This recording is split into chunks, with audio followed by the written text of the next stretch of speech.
welcome to UL News. The headlines tonight. A look at the effects of COVID-19 on the most vulnerable. The reality for self-employed people who can't work from home. Shops may be closing, but pharmacies continue to thrive. Education goes online. The aftermath of school and college closures. The vast majority of us who contract COVID-19 will experience a mild illness. 20% of cases, however, will be severe. Caitlin Griffin has more. We must come together by staying apart, said Taoiseach Leo Varadkar last week. A matter of social conscience for most of us.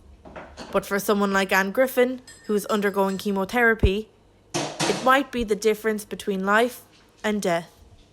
This is huge for us. This has a big impact on my life.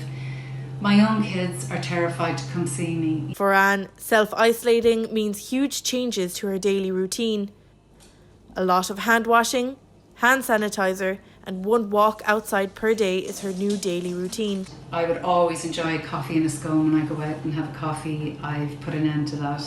I just don't do it. I literally just do my walk and I'll just come back to the house. University Hospital Galway is adapting too. There would have been 5 and 6 of us in the one room having our treatments done. It's literally just 2 now. Anne's daughter Niamh is a nurse in UHG. She explains that while the virus can't be stopped, it can be slowed. What we are aiming to do at the moment and encouraging people to do is social distance themselves. I know it's a hard ask, but it's an important ask. Social distancing helps limit the amount of patients who get sick at the same time.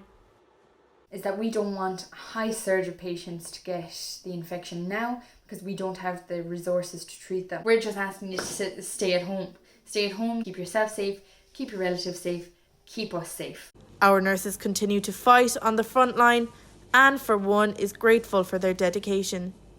There are a lot of us with all different forms of cancers. There are a lot of us and they're managing to look after us all and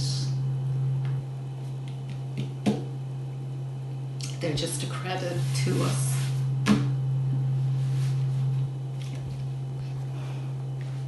We're all aware of the effect COVID-19 can have on people, but what about its impact on our local businesses?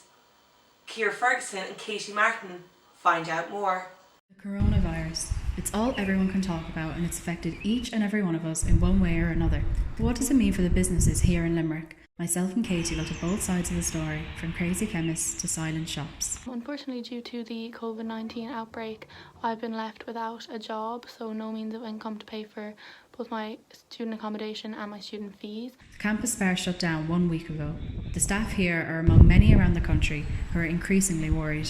Which has been very upsetting both for me and my family, as we're currently unsure of how I'm going to fund the rest of my accommodation and pay for my rental fees next year, as this is my main source of income. While UL is on lockdown, the local pharmacy is anything but.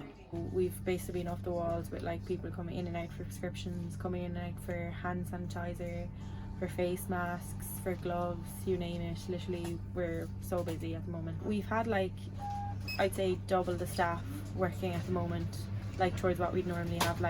I'm actually only part-time. I'm normally just Saturdays and Sundays, but now I'm working 6-7 days a week to just try keep everyone happy and just serve everybody and take care of them. All kinds of workers have been affected in different ways by the coronavirus. The question most of them are asking now is, what are the government going to do about it? While many Irish employees adjust to life working from home, it's business as usual for our self-employed manual workers. However, this creates some challenges. Kathleen O'Sullivan and Saoirse Gleeson have the full report. Despite the challenges COVID-19 has brought, a local beef farmer, Kerry O'Sullivan, is trying to remain positive. All the information we have is that the food supply lines are okay and should be okay, and seeing as our main products are dairy and beef, we certainly shouldn't run out of milk or meat in this country for the foreseeable future.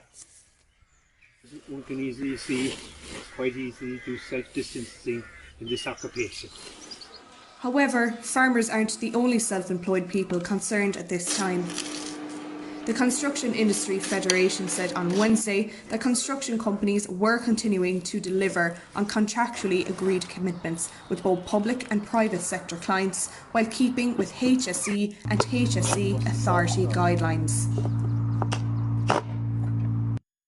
Padraig Gleeson and Dan Gray, owners of G Construction, voiced their concerns around COVID-19. We're going to stay working anyway. We're told to stop by the government. The problem is that if bigger sites close down, you're going to have an awful lot of builders then looking for work. We're all right at the moment because this is private, but that is the problem. A huge amount of workers then coming out looking for work, and then you have a problem. Kathleen O'Sullivan, UL News, County Limerick.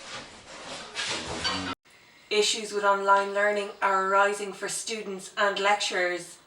We looked at how this is being dealt with. The UL's classrooms closing their doors. What now for its staff and students? Chloe Keane is a final year student in UL who has found the experience costly rather than complicated. I found other things difficult, like having to access lectures online. We use, for one of my lectures, we use Big Blue Button, I think it's what it's called.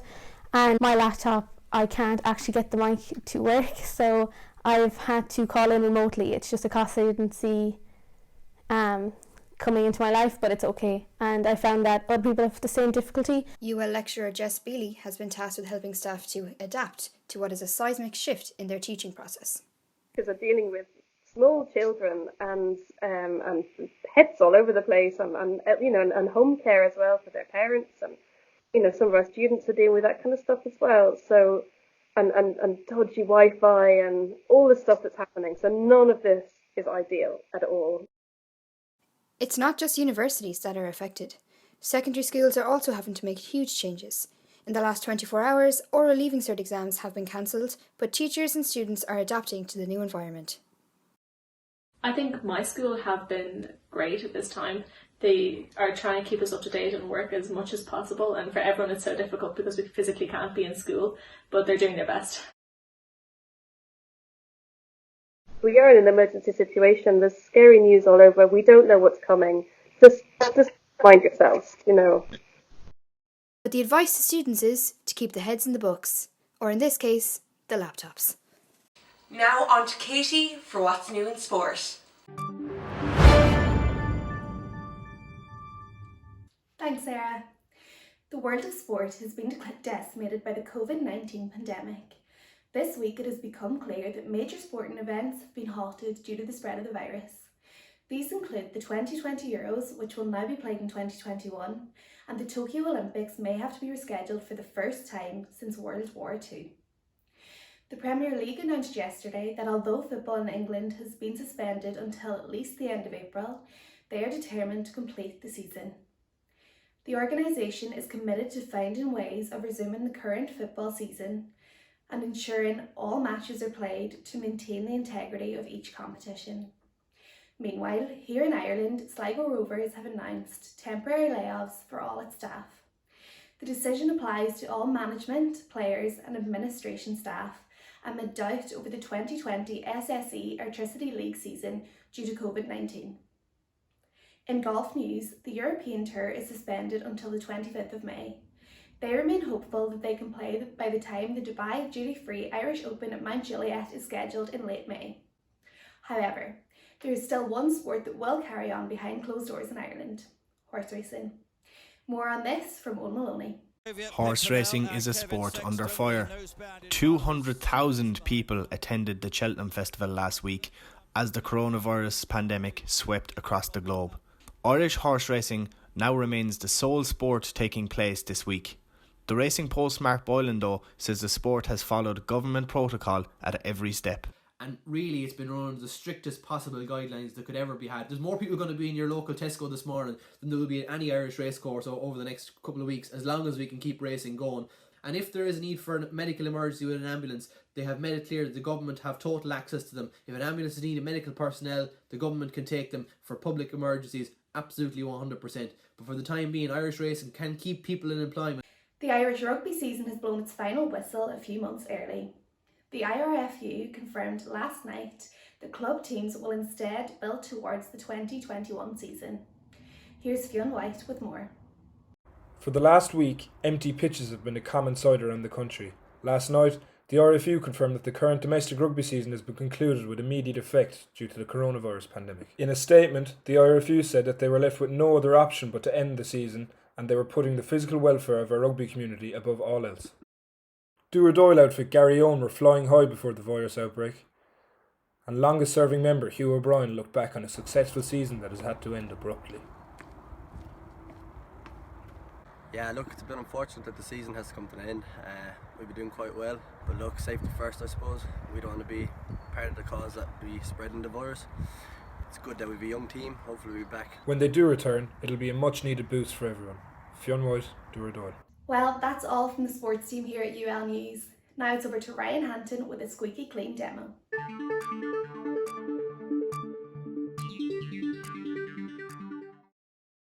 Hello, I'm philanthropist, model, part-time woman, and now TV star, Ryan Hampton. I know we're living in very scary times right now. Miss Coronavirus is a scary one, and she's a bit dangerous too. But there's plenty you can do from your home to stop the spread of this deadly virus and to help others in need. Paramount among these is good hand hygiene. Step 1. Wet your hands with clean, running water. Warm or cold, lukewarm if you're feeling spicy, and apply soap. Step 2. Lather your hands well using the soap. Make sure to get the back of your hand between your fingers and under your fabulous nails. Scrub your hands for at least 20 seconds. Need a way to count 20 seconds? Just hum the happy birthday tune. Twice. Then, it's time to rinse. And then it's just a matter of drying your hands. You can use a towel, or you can just air dry them. It's up to you. If you don't have access to antibacterial soap, here's my trusty friend, hand sanitizer. Honestly, don't leave home without it. I've been Ryan Hampton, and remember, every challenge is just an opportunity in disguise. Bye-bye now. That's it for UL News. From all the team here in the newsroom, thank you for watching, stay safe and have a lovely evening.